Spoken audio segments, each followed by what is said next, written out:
সুপ্রিয় শিক্ষার্থীবৃন্দ, ভালকোয়ারা সেন্ট তেরেজাস উচ্চ বিদ্যালয়ের অনলাইন ক্লাস থেকে তোমাদের সকলকে স্বাগত জানাচ্ছি। আশা করি তোমরা সকলেই ভালোই আছো। আমিও আল্লাহর মধ্যে ভালো আছি। আজ তোমাদেরকে এই গণিত ক্লাসে তোমাদের একটা নতুন অধ্যায় আমি উপস্থাপন করব। অধ্যায়টা হলো নবম দশম শ্রেণীর গণিত অধ্যায় 13, সাধারণ গণিত অধ্যায় 13। এই অধ্যায়ে প্রথম শিরোনাম হচ্ছে সসীম ধারা। সসীম ধারা তোমরা নিশ্চয়ই জানো, সসীম মানে সীমিত আর অসীম মানে সীমিত নয়। সসীম ধারা মানে ফিনিট সিরিজ, ইংরেজিতে বলে ফিনিট সিরিজ। তো এই অধ্যায় শেষে তোমরা একটা বিষয় জানতে পারবে, সেটা হলো অনুক্রম। তো প্রথমে আমরা ধারা, এই সসীম ধারা, দুই প্রকারের ধারা আমরা এখানে দেখব। সেই দুই প্রকারের ধারা হলো, একটা হলো সমান্তর ধারা, আর একটা হলো গুণোত্তর ধারা। গুণোত্তর ধারা, এই দুইটা ধারা। আজকের আলোচ্য বিষয় হলো, এটা হলো আজকের আলোচ্য বিষয়।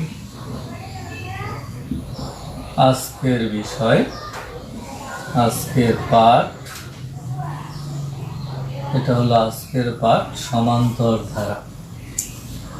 তো সমান্তর ধারা, ধারার আগে আমরা কিছু বিষয় নিয়ে আলোচনা করব। সেটা হলো যে আমরা কতগুলো সংখ্যা যখন আমরা এইভাবে লিখি, 1 2 3 4 এইভাবে লিখি, এটা দ্বারা আমরা কি বুঝি?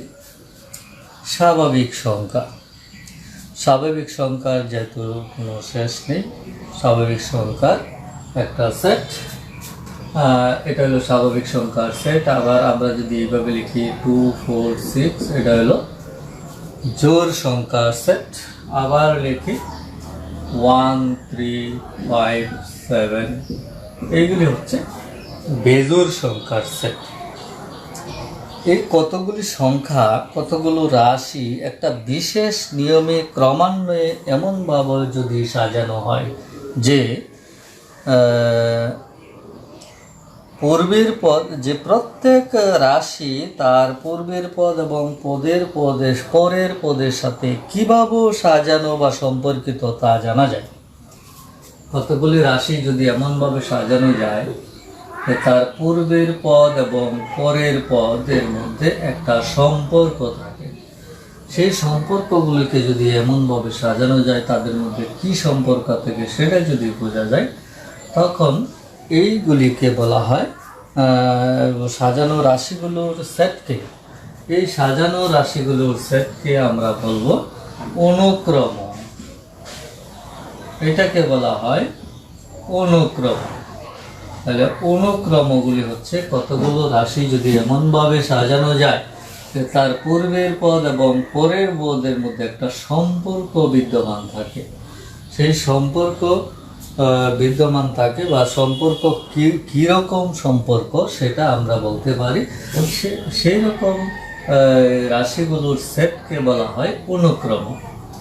তাহলে একটা অনুক্রম যদি আমরা লিখি 1 3 5 7 9,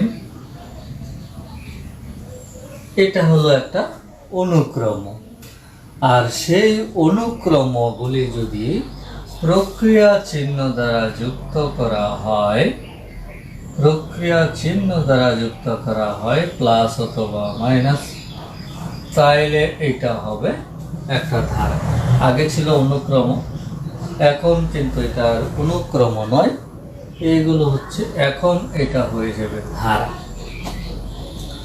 এখন এটা হয়ে যাবে একটা ধারা। আর এই ধারাটা দেখো, প্রথম পদ এবং দ্বিতীয় পদ, এই দুইটা পদের পার্থক্য হলো 2। এই দুইটা করতে, যেমন 3 - 1 = 2, 5 - 3 = 2, 7 - 5 = 2, 9 - 7 = 2। অর্থাৎ যে কোনো একটা পদ এবং তার পূর্ব পদের বিয়োগফল সবসময় একই পাওয়া গেল। সমান্তর কথাটা হচ্ছে সমান অন্তর, আর অন্তর কথাটা হলো বড় সংখ্যা থেকে ছোট সংখ্যা বিয়োগ। যে কোনো একটা পদ এবং তার পূর্ব পদের বিয়োগফল যদি একই পাওয়া যায় বা সমান পাওয়া যায়, এটাকে বলা হয় সমান্তর ধারা। তাহলে আমরা নিশ্চয়ই বুঝতে পারছি সমান্তর ধারাটা কেমন। এরকম একটা যদি সমান্তর ধারা দেওয়া থাকে, তাহলে আমরা একটা সূত্র ব্যবহার করব। সেই সমান্তর ধারা, যে কোনো সমান্তর ধারার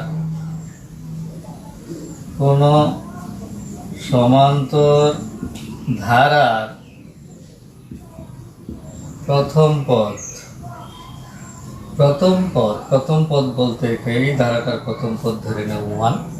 তাহলে প্রথম পদকে সাধারণত আমরা এ অক্ষর দ্বারা সূচিত করি, আর সমান্তর ধারার সাধারণ অন্তর এটাকে যদি আমরা ডি ধারা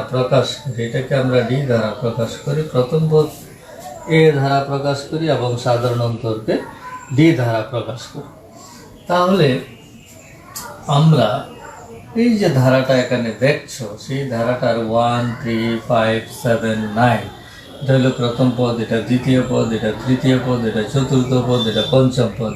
এইভাবে যদি আমরা এই ধারাটার দশম পদ আমরা বের করি, সেই দশম পদ বের করার জন্য একটা সূত্র ব্যবহার করব। সেই সূত্রটা হলো যে আমরা সূত্র ব্যবহার করব n-তম পদ সমান a + n-1 × d। এটা তোমরা মনে রাখবে, এটা হলো n-তম পদ।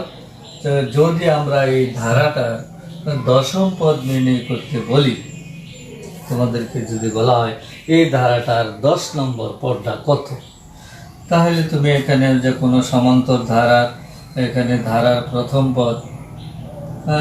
প্রথম পদটা কত, যে ধারাটা দেওয়া আছে সেই ধারাটার প্রথম পদ a = 1, তারপরে d হবে 3 - 1,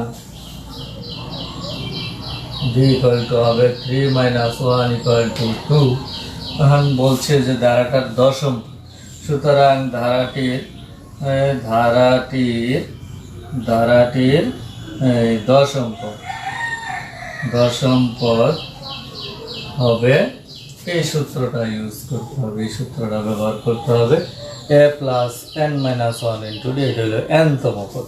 তাহলে দশম পদ কি হবে, a + 10-1 × d, অর্থাৎ এর মান হচ্ছে এই ধারাটার মধ্যে এর মান হচ্ছে 1 প্লাস এখানে দশম পদ এখানে লিখছি বলে এখানে 10-1, তাহলে এখানে 10-1 হলো 9 × d এর মান হচ্ছে এখানে 2, তাহলে 1 + 18 = 19। তার মানে এইভাবে যদি তুমি লিখে যাও 1, 3, 5, 7, 9, তাহলে আমরা 10 নম্বর পদ অর্থাৎ দশম পদ আমরা পাবো 19। দশম পদ আমরা কত পাবো, 19 পাবো। এইভাবে আমরা যে কোনো একটা ধারা এই সূত্র ব্যবহার করে আমরা ওই 15তম, 20তম, 25তম, 100তম বা 150তম পদ নির্ণয় করতে পারবে। যেমন আমরা যদি এই ধারাটারই আমরা বলি যে 100তম পদ কত, এখানে 10 না যদি আমরা লিখি এখানে 100তম পদ কত, তাহলে আমরা 100 নম্বর পদটা যদি আমরা বলি 100তম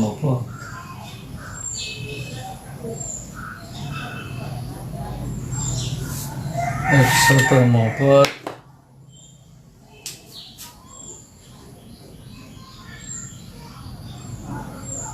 তাহলে হবে a plus 100 minus 1 into D. তাহলে এখানে a এর মানটা হচ্ছে 1 প্লাস এখানে 99 ইন্টু 2, তাহলে 1 প্লাস 99 দুগুণে হলো 198 ইকুয়াল টু 199। তাহলে এই ধারাটার 100তম পদ হচ্ছে 199। এইভাবে কোনো ধারা যদি দেওয়া থাকে তার কততম পদ বা সাধারণ অন্তর বের করবা, যে কোনো একটা পদ থেকে দ্বিতীয় পদ থেকে সাধারণ অন্তর প্রথম পদটা মাইনাস করে দিবে, তাহলে সাধারণ অন্তর বের হবে। আর কততম পদ সেটা বের করার জন্য কিন্তু আমরা কি করব, এই সূত্রটা ব্যবহার করবো, a plus n minus 1 into D. এখন এই অঙ্কটাকে যদি আমরা একটু পরিবর্তন করে লিখি, আমরা এটা কত পাইলাম, কত নম্বর পদ পাইলাম, 199টা পাইলাম, কততম পদ, 100তম পদ পাইলাম, 100তম পদ। এখন যদি এই অঙ্কটাকে বলা হয়, প্রশ্নটা যদি এরকমভাবে বলা হয়, আমি প্রশ্নটা বলি, প্রশ্নের ভাষা অনুসারে, প্রশ্নের ধরন অনুসারে তোমার উত্তর বের করতে হবে। প্রথমে আমরা বললাম যে এই ধারাটার 100তম পদ কত। এখন যদি বলি এই ধারাটা এরকম যদি লেখা থাকে, ধারাটির কোন পদ 199, আমি আগে বাইর করলাম কত, 100তম পদ। এখন এই ধারাটারই আমরা কত নম্বর পদ 199, অর্থাৎ 199টা কততম পদ, এটা আমরা বের করব। তাহলে তুমি এখানে সমাধান শুরু করবা কিভাবে, তাহলে একবার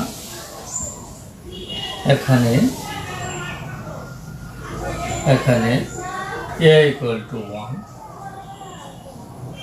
d ইকুয়াল টু হবে 3 মাইনাস 1 ইকুয়াল টু 2। একটা ধারা যদি দেওয়া থাকে তার থেকে সহজেই প্রথম পদ এবং সাধারণ অন্তর আমরা ইন্ডিকেট করে বলতে পারি বা বের করতে পারি। এখন আমি ধরে নিব, মনে করি ধারাটির nতম পদ 199। যেহেতু প্রশ্ন বলছে কোন পদ 199, এই যে কোন পদ, এই কোন পদের এটা হলো nতম পদ। আমি ধরে নিলাম ধারাটা nতম পদ 199।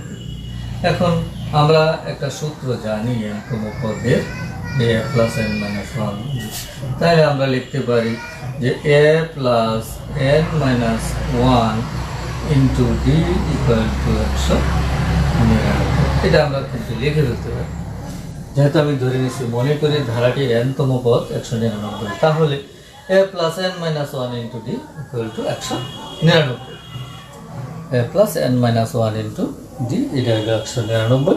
এখন যদি আমরা এখানে a এর মান এবং d এর মান বসায় দিই, দেখো আমি ডান দিকে এই জায়গাটার মধ্যে a এর মান হচ্ছে 1 প্লাস n এর মান এটা বের করতে হবে, d এর মান হলো 2 ইকুয়াল টু 199, বা 1 প্লাস এখানে 2n মাইনাস 2 ইকুয়াল টু 199, বা 2n ইকুয়াল টু 199 প্লাস 1, বা 2n ইকুয়াল টু 200। সুতরাং n ইকুয়াল টু একশো, n equal to 100। তাহলে আমরা আগে বের করছিলাম কিভাবে, যে এই ধারাটার 100তম পদ কত, 100তম পদ বের করছিলাম 199। এটা আনসার ছিল এটা, কিন্তু এই অঙ্কের মধ্যে যে ধারাটির কোন পদ 199, ওই যে 100তম পদ 199 বের করছিলাম, এখন 199 কততম পদ এটা বের করার জন্য আবার আমরা এটা রিপিট করলাম, রিপিট করে দেখলাম যে আসলে 199টা ছিল 100তম পদ। তুমি এখন লিখতে পারো, অতএব ধারাটির 100তম পদ হচ্ছে 199। এই কোন পদ, এইটার উত্তর হচ্ছে 100। আমরা এইভাবে একটা ধারা থেকে কততম পদ এটা বের করতে পারি, বা কোন পদ 199 এটাও বের করতে পারি। এখন আমি চলে যাব, যেহেতু ধারাটা প্রক্রিয়া চিহ্ন আছে, সেই প্রক্রিয়া চিহ্ন আমরা যদি করি, এই ধারাটার একটা নির্দিষ্ট সংখ্যক পদ যদি দেওয়া থাকে, সেই নির্দিষ্ট সংখ্যক পদের যোগফল আমরা কিভাবে বের করব, তার আগে আমরা এই যোগফল নির্ণয়ের সূত্রটা এখানে কিভাবে আসলো সেটা আমরা এখানে তোমাদেরকে দেখাবো। যোগফল নির্ণয়ের সূত্রটা কিভাবে আসবে দেখো, এখানে আমরা একটা সমান্তর ধারার প্রথম পদ এ, সাধারণ অন্তর ডি এবং শেষ পদ যদি পি হয়, তাহলে সূত্রটা কি হবে? তাহলে সূত্রটা, এটা অনেক সময় পরীক্ষায় আসে, এই সূত্রগুলি মনে করি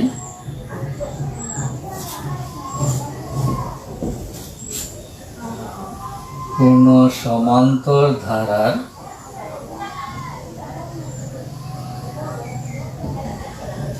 প্রথম পদ এ, সাধারণ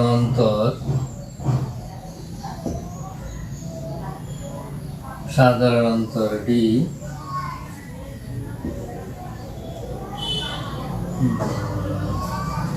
শেষ পদ পি এবং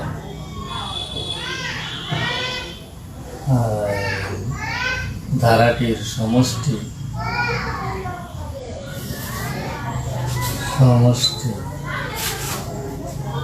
S, তাহলে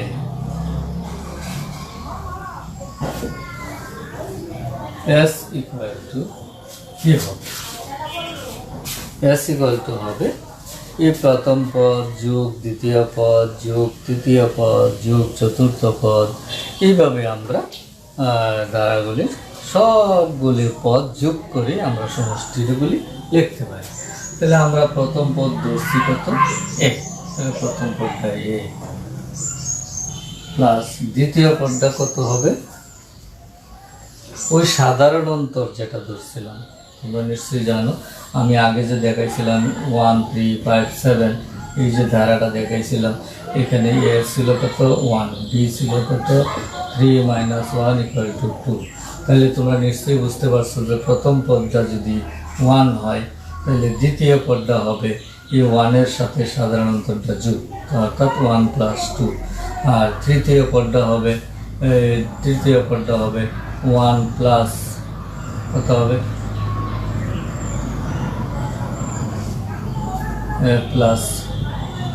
+2, মানে সাধারণ অন্তর যোগ করতে হবে। তারপরে এ প্লাস কত হবে, আরও 2 বাড়বে, 2 + 2 অর্থাৎ 5। তাহলে এইটা অনুসারে, মানে ওই যে দ্বিতীয় পদটার সাথে আবার সাধারণ অন্তর যোগ, তৃতীয় পদ হলো, তৃতীয় পদের সাথে আবার সাধারণ অন্তর যোগ, সেটা হলো চতুর্থ পদ হবে। সেইভাবে আমরা দ্বিতীয় পদটা লিখতে পারি a + d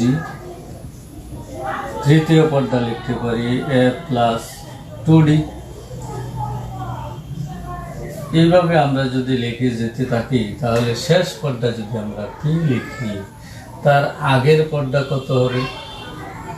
তাহলে প্রথম দিক থেকে যদি যাই তাহলে সাধারণ অন্তরটা যোগ হয়ে যাবে, এবং শেষ দিক থেকে যদি প্রথম দিকে আসি সাধারণ অন্তরটা বিয়োগ হয়ে যাবে, p মাইনাস d। এভাবে তার আগেরটা হবে p মাইনাস 2d।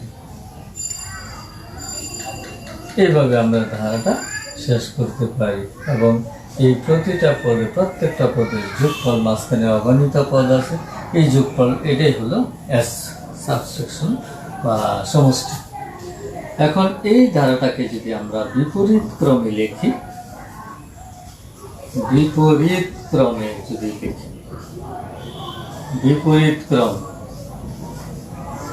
বিপরীত ক্রমে যদি লিখি ওই শেষ পদটা যদি প্রথমে নিয়ে আসি তাহলে p plus p minus d, p plus p minus d, তারপরে পরেরটা হবে প্লাস p মাইনাস 2d,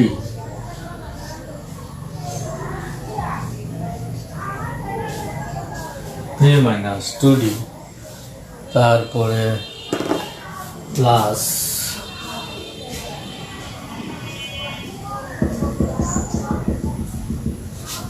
এইখানে কি হবে? এই মাঝখানে এই অপশনটা অসীম, এখন হবে a plus 2d plus a plus d plus a। বিপরীত করবো, এখন শেষের তিনটা প্রথমে আনলাম, প্রথম তিনটা শেষে নিলাম। এখন দেখো, যদি আমি এখন এটা যোগ করি, তাহলে কি দাঁড়ায়?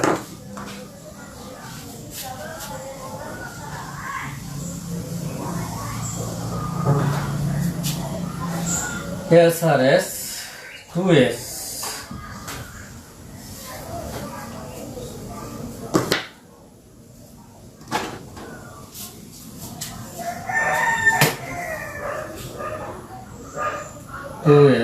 equal to a আর p যোগ করলে a প্লাস p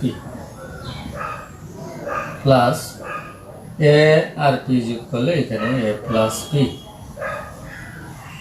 এই d আর d ক্যান্সেল করে প্লাস a আর p যোগ করলে a plus p, 2d cancel, plus এভাবে যেতে থাকলে এটাও হবে a প্লাস p, এটাও হবে a প্লাস p, এটাও হবে a প্লাস p। অর্থাৎ দেখা যায় যে বিপরীত ক্রমে লিখে যোগ করলে প্রত্যেকটা পদই a plus p, a plus p, a plus p, a plus p, a plus p। তাহলে এখানে আমরা 2s ইকুয়াল টু লিখতে পারি a প্লাস p কত সংখ্যক a প্লাস p? n সংখ্যক a প্লাস p। তাহলে n into a plus p, n সংখ্যক a প্লাস p।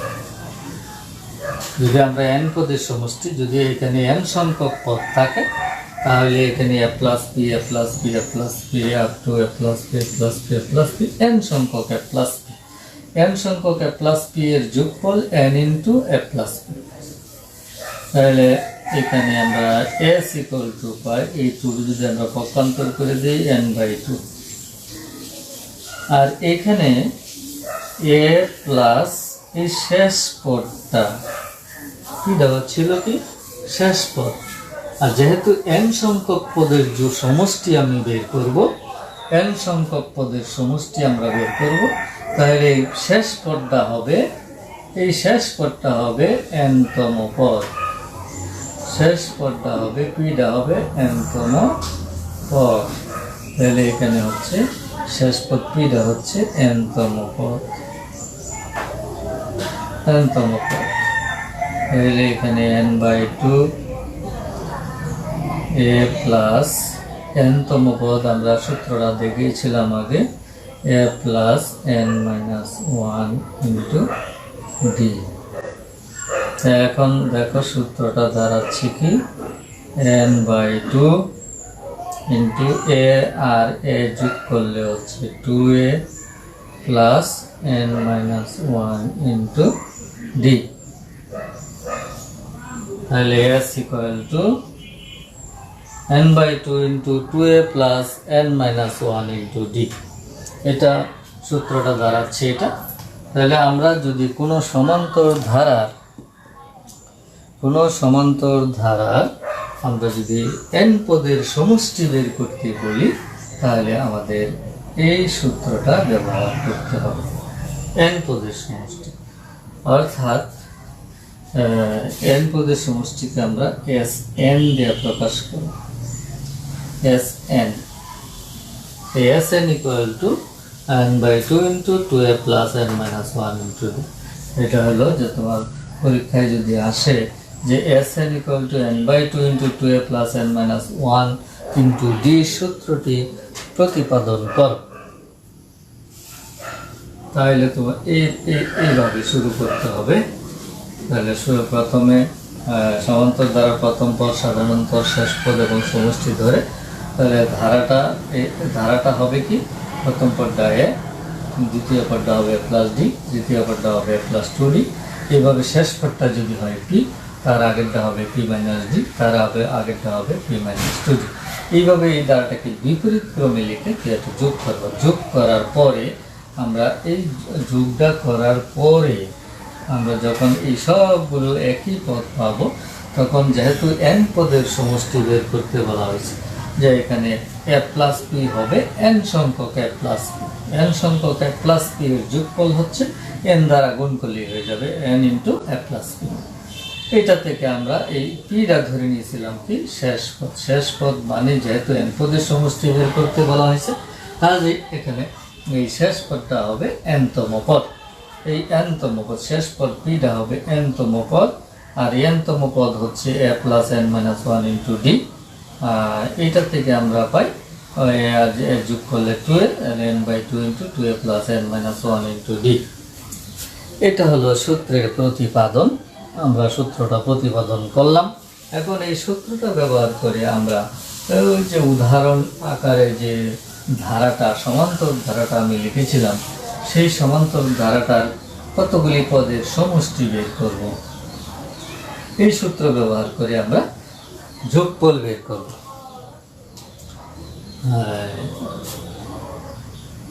ধরো এখানে একটা ধারা আছে 1 প্লাস 3 প্লাস 5 প্লাস 7। যদি বলা থাকে যে ধারাটির 12টি পদের সমষ্টি কত, তাহলে এটার সমাধানটা তোমরা কিভাবে করবে? সমাধানটা হবে যে এটা আগে কি ধারা এটা উল্লেখ করতে হবে। লিখতে হবে এটি একটি সমান্তর ধারা,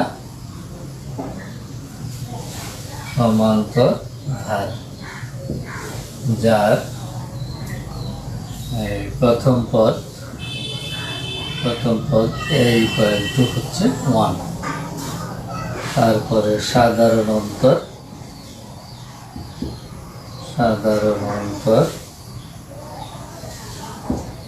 d ইকুয়াল টু হবে 3 মাইনাস 1 ইকুয়াল টু 2, সাধারণ অন্তর 2। আচ্ছা, তারপরে কয়টা পদের সমষ্টি বের করতে বলা হয়েছে?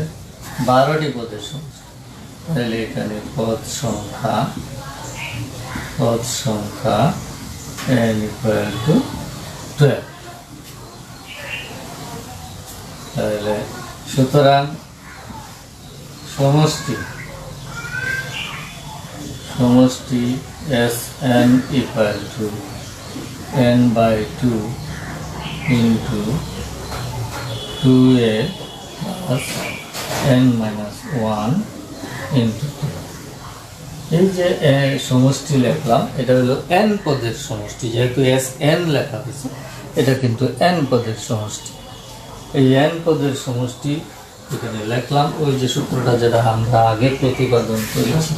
এখন এই সূত্রটার মধ্যে এইখানে যে ধারা থেকে যে আমরা তথ্য পাইলাম, সেই তথ্য অনুসারে ধারা থেকে যে তথ্য পেলাম সেই তথ্য অনুসারে মানগুলি বসাই দাও।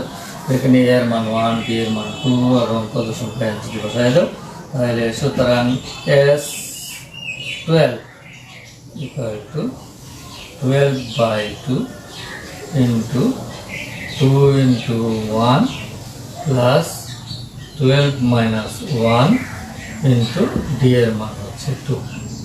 এখন এটার হিসাব করলে যা পাওয়া যাবে, যেহেতু এটা জোড় সংখ্যা 2 দিয়ে ভাগ করলে 6, তারপরে 2 কে 2 প্লাস 12 থেকে 1 গেলে 11 into 2। মান বসিয়ে কিন্তু মানটা বসিয়ে সরলের নিয়মে কাজ করতে হবে। 6 into 2 plus 11 into 2 মানে 22,